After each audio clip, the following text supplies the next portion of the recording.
Luto ako ng adobong manok na may atay, na may patata. Yan.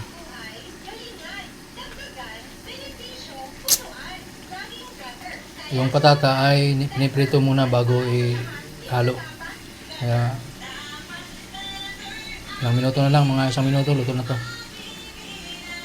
Yan. Pero ang naggisa ng mga ingredients, misis ko. Ako na ang nagtimpla. Kunin pa akong niluto.